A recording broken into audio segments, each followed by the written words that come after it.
I pretended to support my brother's wedding to his gold digger fiancé, then dropped the evidence at the altar. My brother Jake was always the golden child, star athlete, honor roll student, first to graduate college. When he brought Meredith home for Christmas, my parents practically started planning the wedding before dessert was served. She's perfect for him, Mom gushed, watching Meredith laugh at Dad's terrible jokes. Finally, someone who appreciates what a catch he is. I wanted to believe it. Jake deserved happiness after his messy divorce from Sarah, who'd cleaned out their joint accounts and disappeared with her yoga instructor. He'd spent 2 years rebuilding his life, working 16-hour days and avoiding relationships entirely. The betrayal had gutted him. I'd found him crying in his empty apartment, surrounded by legal papers and divorce documents, wondering what he'd done wrong. I gave her everything, he'd said that night. I thought we were building a life together. When he finally started dating again, we were all desperate for him to find someone genuine, someone who would see past his success to the man underneath. The guy who still sent flowers to our mom on her birthday, who coached Little League on weekends, who'd driven 14 hours straight when our cousin had been in a car accident. But something felt wrong about Meredith from the moment she walked through our front door. She was beautiful, charming, and said all the right things. Too right. Like she'd rehearsed every conversation. When Jake left the room to grab drinks or use the bathroom, her smile would drop for just a second before snapping back into place. She'd study family photos on our mantle with an intensity that made my skin crawl, asking detailed questions about every face, every vacation, every milestone. "Who's this distinguished gentleman?" she'd ask, pointing to our grandfather's portrait. "He looks so successful. What kind of business was he in?" "Real estate development," Mom would answer proudly. "He built half the shopping centers in town." I'd watch Meredith's eyes light up as she filed away another piece of financial information. The red flags started small but multiplied quickly. Meredith always had an excuse when the check came at restaurants. "Oops, forgot my wallet again." She'd order the most expensive item on the menu, lobster, aged steaks, premium cocktails, then claim she wasn't that hungry halfway through. Jake would laugh it off and pay for everything, plus leave a generous tip to compensate for her barely touched meals. "She's just forgetful," he'd say, when I mentioned her convenient amnesia. "And she's been stressed about work lately. You know how demanding marketing can be." Her job was another mystery that grew more confusing the more I paid attention. She claimed to work in marketing for a tech startup called Digital Dynamics, but her schedule was completely random. Sometimes she'd be in urgent client meetings at 11 p.m. on a Sunday.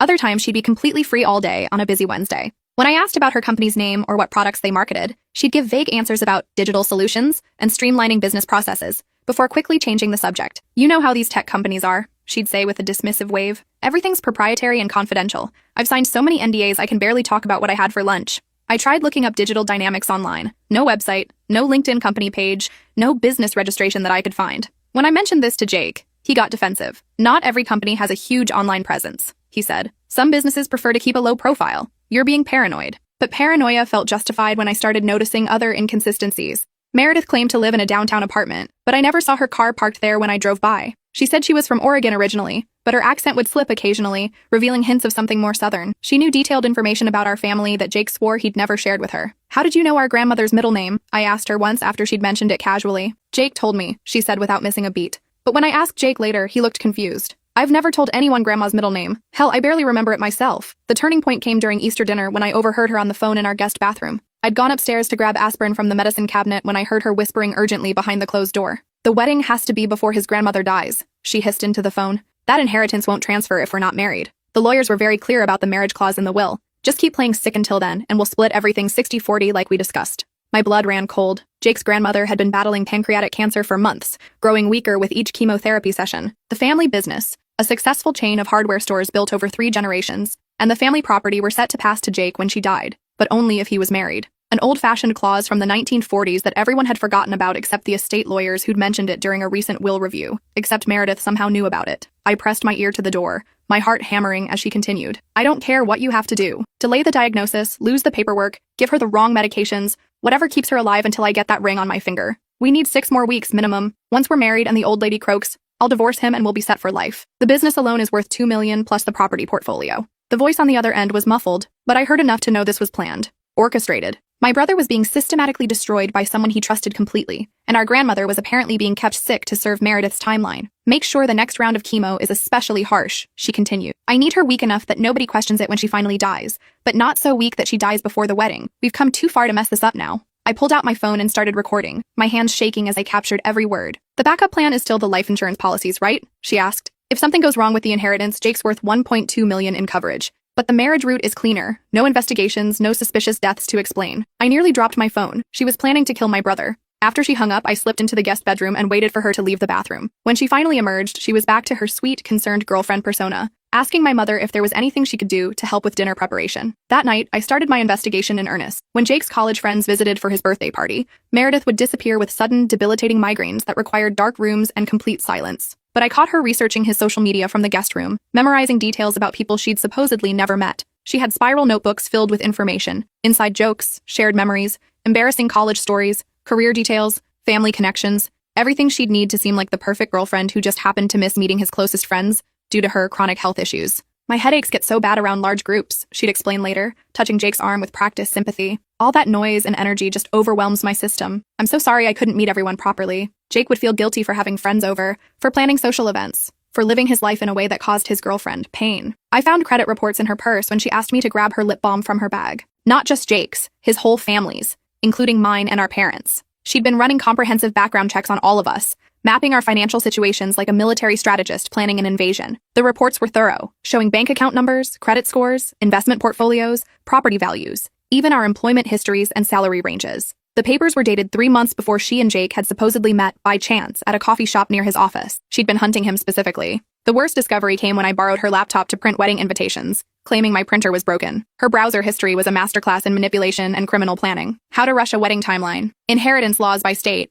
Making men propose faster. Signs your boyfriend's family is wealthy. How to access spouse's accounts after marriage. Digitalis poisoning symptoms. Making heart attacks look natural. Life insurance payout timelines. But the most chilling search was recent. How to trigger heart attacks in elderly cancer patients without detection. I screenshot everything, my hands shaking as I documented months of calculated deception and what appeared to be murder planning. For weeks, I gathered evidence like I was building a federal case. Photos of documents, recorded conversations, bank statements showing her mounting debts. She owed $47,000 across 7 credit cards and had 2 active judgments against her for unpaid loans, totaling another $23,000. Her car was 3 months behind on payments and scheduled for repossession. She'd been evicted from 2 apartments in the past year for non-payment of rent. Jake was her lottery ticket, and she was running out of time. I discovered she'd been married twice before, both to wealthy older men who died under suspicious circumstances. The first husband, Harold Brennan, had suffered a massive heart attack at 52 despite no prior cardiac issues. The second, Robert Martinez, had fallen down the stairs at his home at age 58, breaking his neck.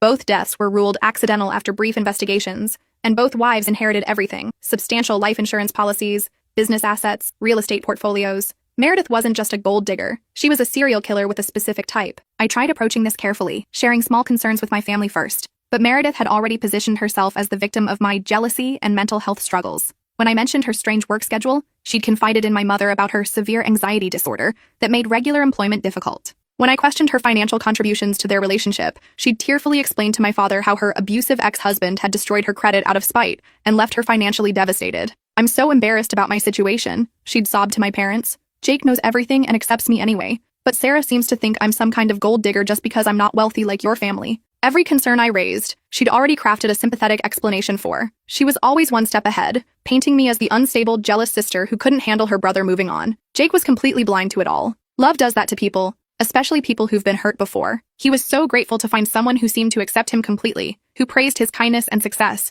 who made him feel like a hero again after Sarah's betrayal, that he ignored every red flag I tried to point out. "She makes me feel like myself again," he'd say when I expressed concerns. "For the first time since Sarah, I'm not worried about being betrayed. Meredith's been through her own hell. She understands what it's like to have someone you trust hurt you." The irony was devastating. She was playing his trauma against him, using his fear of being hurt again to make him ignore signs that he was being hurt in exactly the same way. 2 weeks before the wedding, I made copies of everything and went to the police. Detective Morrison listened patiently as I laid out the evidence: the recordings, the financial documents, the browser history, the pattern of dead husbands. But his expression grew increasingly skeptical as I spoke. "Ma'am, being in debt isn't a crime," he said finally. "Even researching inheritance laws isn't illegal if she's planning to marry into the family." As for the previous husbands, both cases were thoroughly investigated at the time. Without concrete evidence of a current crime, this sounds like a family dispute. "She's planning to kill my brother," I insisted, "and possibly my grandmother." "The phone conversation I recorded could be interpreted multiple ways," he interrupted. "Defense attorneys are very good at creating reasonable doubt. Keep playing sick could mean a lot of things that aren't criminal." He was right, legally.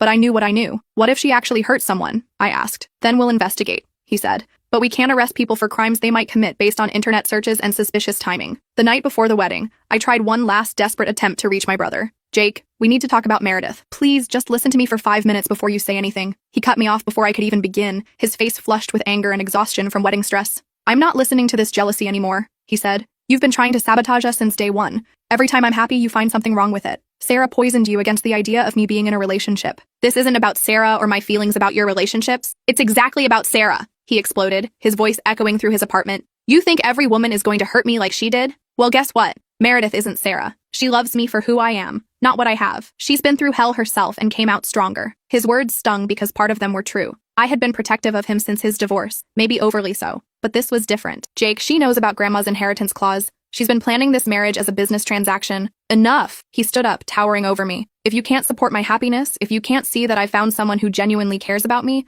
then maybe you shouldn't be at my wedding tomorrow. The threat hit like a physical blow. Jake and I had been inseparable growing up. He'd walked me to school when kids bullied me about my thick glasses and secondhand clothes. I'd helped him through his divorce, holding him while he cried over Sarah's betrayal, and promising him he'd find real love someday. The idea of losing him to someone who was planning to destroy him was unbearable, but I knew what I had to do. The next morning, I put on my bridesmaid dress, a soft lavender that Meredith had chosen because it would photograph beautifully and complement her wedding photos. I did my makeup carefully, fixed my hair into the elegant updo she'd requested, and smiled through the pre-wedding photos at her parents' house. I hugged Meredith and told her she looked absolutely stunning in her $8,000 designer dress that Jake had insisted on paying for, despite her protests. You're going to make my brother so happy, I said, the lie tasting bitter in my mouth. I posed with the bridal party and made small talk about flowers and honeymoon plans, nodding enthusiastically when she described their planned 2-week trip to Italy, another expensive vacation that Jake was funding, all while carrying a folder of evidence carefully hidden in a specially sewn pocket inside my dress. The ceremony was held at the Riverside Country Club, Jake's dream wedding venue that he'd talked about since we were kids. 300 guests filled the elegant ballroom,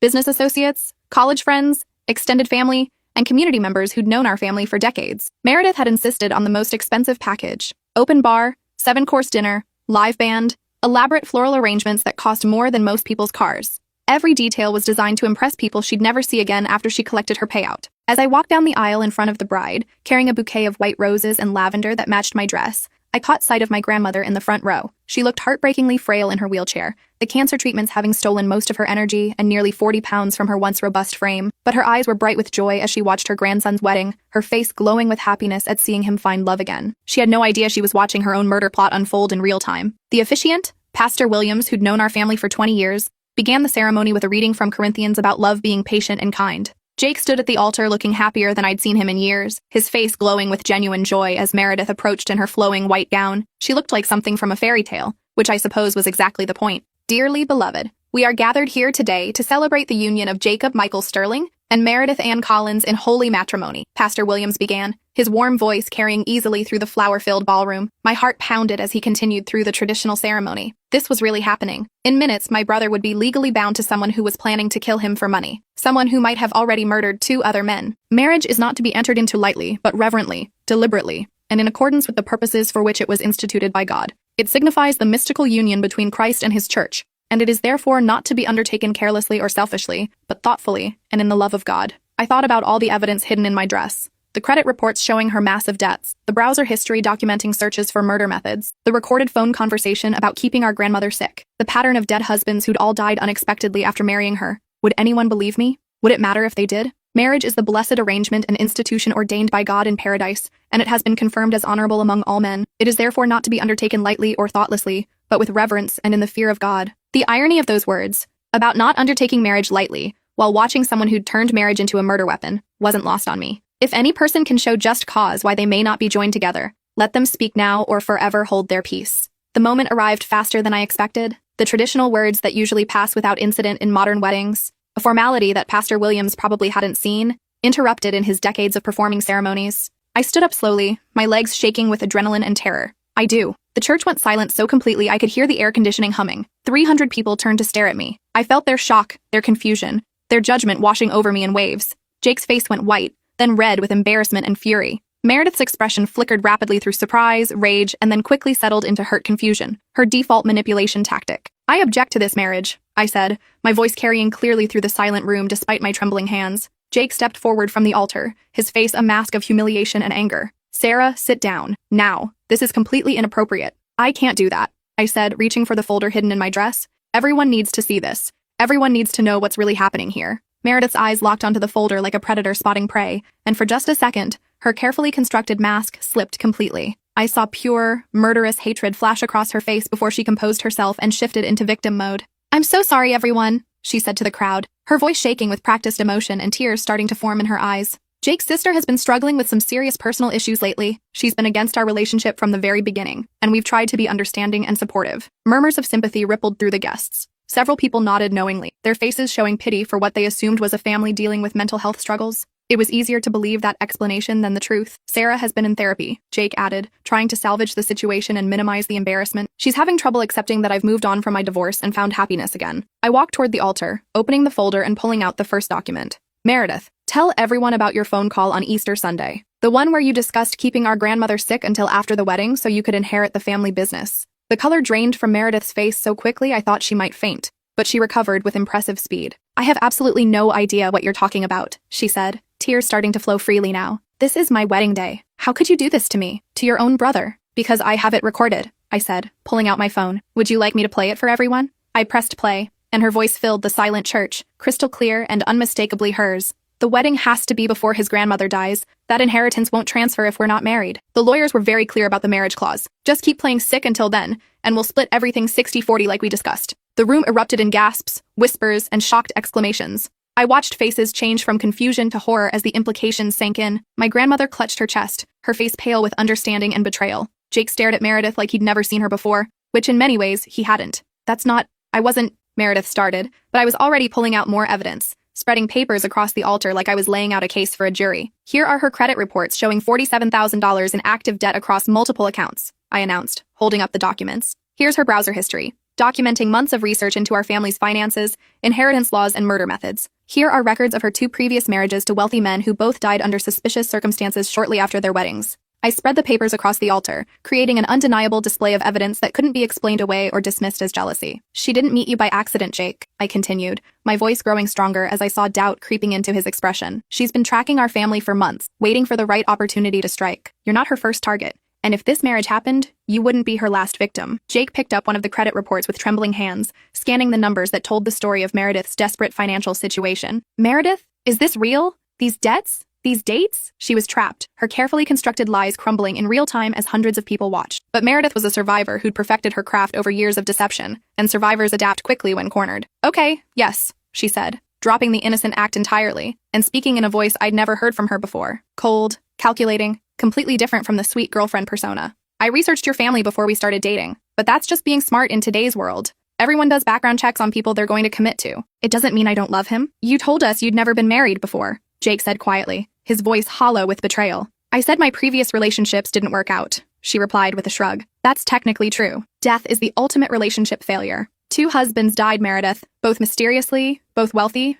both shortly after marrying you. She actually laughed. A sound completely unlike any laugh she'd ever made around our family. It was harsh, bitter, and utterly without warmth. Mysteriously? She mocked. Harold had a heart attack because he was 300 pounds and lived on nothing but bacon and whiskey. Robert fell downstairs because he was drunk 20 hours a day and could barely walk straight. If that's mysterious, then every widow in America should be under investigation. The cold calculation in her voice, the casual way she dismissed the deaths of men she'd supposedly loved, was terrifying. This was who she really was underneath the sweet, vulnerable act, a predator who viewed human lives as business opportunities. My father stepped forward from the front row, his face red with anger. Young lady, I think you need to leave. Immediately. I'm not going anywhere, Meredith snapped, her mask completely gone now. This is my wedding, and these are lies being spread by a jealous, mentally unstable woman who can't handle her brother moving on with his life. Then explain the phone conversation, I challenged, holding up my phone again. Explain planning to keep our grandmother sick until after the wedding. Explain discussing splitting Jake's inheritance with someone. For the first time since I'd known her, Meredith had no immediate answer. She looked around the room, possibly calculating her options or looking for escape routes,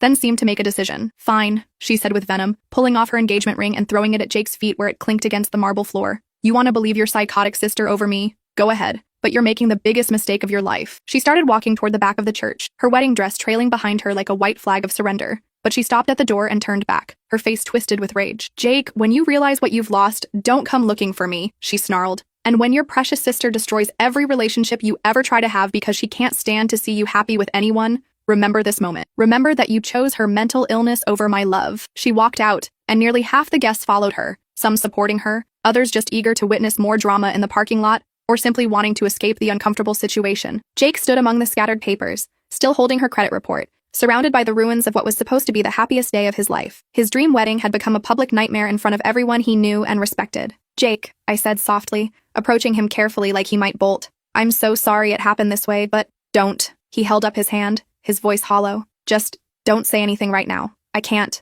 I need a minute to process this. Pastor Williams, clearly shaken by the most dramatic ceremony of his career, cleared his throat. Perhaps we should move this conversation to somewhere more private. My parents, Jake and I, ended up in the country club's manager's office while the remaining guests were directed to the reception hall for drinks and whatever explanation the staff could provide. Jake sat in a leather chair, still in his tuxedo, staring at the evidence spread across the mahogany desk like pieces of a puzzle he couldn't quite solve. How long have you known? He asked finally, his voice barely above a whisper. I started suspecting things at Easter when I overheard that phone call, but I've been actively gathering evidence for about 6 weeks. 6 weeks. He nodded slowly, like he was trying to make sense of a timeline that didn't match his reality. And you didn't think to tell me any of this? I tried, I said, frustration bleeding into my voice. Every time I brought up concerns, you said I was jealous or mentally unstable. You threatened to uninvite me from the wedding when I tried to talk to you last night. Dad picked up the recording device, turning it over in his hands. Son, this is pretty damning evidence. The phone conversation alone suggests she was planning something terrible. I know what it suggests. Jake's voice was flat, emotionless. I need to understand how I got this so completely wrong. Again, how do I keep choosing women who want to destroy me? My mother sat beside him, placing her hand on his shoulder. Honey, this isn't your fault. She's clearly a professional at this kind of manipulation. A professional what? Con artist? Serial killer? How do I keep falling for people who see me as a target instead of a person? The pain in his voice broke my heart. This was exactly what I'd been afraid of, that even saving him would somehow damage him further, that exposing Meredith's deception would make him question his own judgment about everyone. You didn't choose this, I said firmly. She chose you. She researched you, studied you, tracked you down, and manipulated you with surgical precision. Nothing about your relationship was real or random or based on your choices. Detective Morrison arrived an hour later. I'd called him before the ceremony, asking him to be on standby in case my objection actually worked and we needed law enforcement. He interviewed all of us, reviewed the evidence with the serious attention it deserved, and made several phone calls to colleagues in other states. The deaths of her previous husbands are being reopened as active investigations, he told us after finishing his calls. And we're looking at multiple fraud charges related to the false identity documents she used to research your family's finances and the identity theft involved in obtaining your credit reports. False identity? Jake looked up with confusion. Meredith Ann Collins isn't her real name, Detective Morrison explained. She's actually Michelle Carter, and she has an extensive record of small-time cons going back 15 years. Marriage fraud, credit card scams, insurance claims, identity theft. She's been building up to bigger targets as her skills improved. Jake was quiet for a long time after Detective Morrison left to coordinate with other agencies. Finally, he looked directly at me. I owe you the biggest apology of my life, he said. Not just for today, but for weeks of dismissing your concerns and calling you crazy. You don't owe me anything, I replied. You're my brother. Protecting you is my job. Even when I'm being a complete idiot who won't listen to reason, especially then. We spent the rest of the evening in the hotel bar, still in our wedding attire, getting progressively drunker while Jake processed the reality of his near miss. Some of the wedding guests joined us, curious about the dramatic turn of events and wanting to make sure Jake was okay. By midnight, it had turned into an oddly festive gathering, a celebration of a bullet dodged rather than a marriage celebrated. You know what the worst part is? Jake said around 1 a.m., loosening his bow tie and looking more relaxed than he had in months. I actually thought I was getting better at judging people. After Sarah, I promised myself I'd be more careful, more observant, more aware of red flags. And instead, I picked someone even worse. Sarah was a cheater and a thief, I pointed out.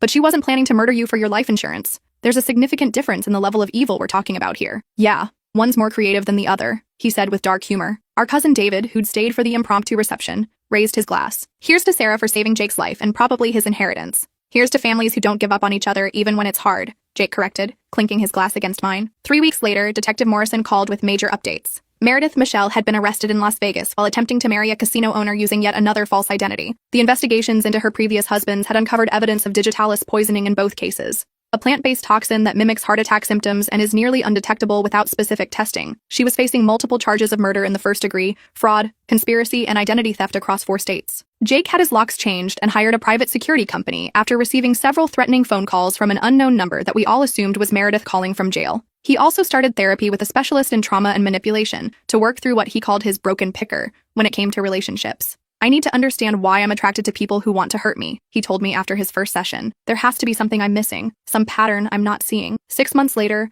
our grandmother passed away peacefully in her sleep, surrounded by family who loved her. Jake inherited the family business as intended, but more importantly, he was alive to receive it and honor her memory. At her funeral, he squeezed my hand during the service. She would have been heartbroken to know what almost happened, he whispered. She would have been proud that family protected family, I whispered back. A year later, Jake started dating Emma, a 3rd-grade teacher from the elementary school near his house. She was kind, genuine, financially independent, and had her own career and life goals. More importantly, when Jake told her about what had happened with Meredith, she was horrified rather than impressed, which seemed like an excellent sign for his recovery. I'm going to need you to investigate her too, Jake joked when he first brought Emma to Sunday dinner. Already did a preliminary background check, I replied with a grin. Clean credit history, stable employment for 6 years, no mysterious dead husbands, And she insisted on paying for her own coffee on your first date. You're good to go. You actually ran a background check? Emma asked, laughing. After what happened, I'm running background checks on everyone who comes within 10 feet of my family, I said. It's nothing personal. It's completely personal, Emma replied. And I respect that. Family should protect family.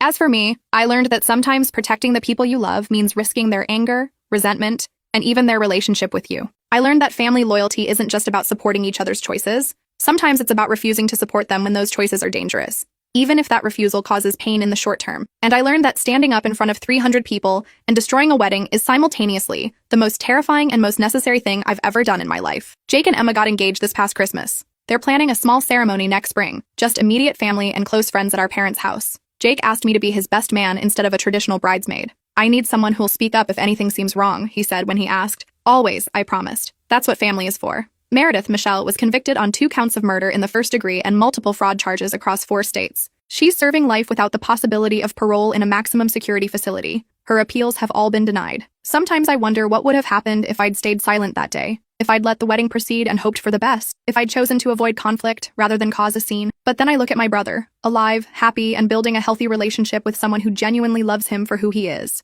And I know I made the right choice. Family protects family, even when it's messy and uncomfortable and humiliating, even when it means standing up at an altar and destroying everything in front of hundreds of people, even when it costs you temporary relationships and social standing. Because sometimes the most loving thing you can do is refuse to let someone you care about destroy themselves, even if they hate you for it in the moment.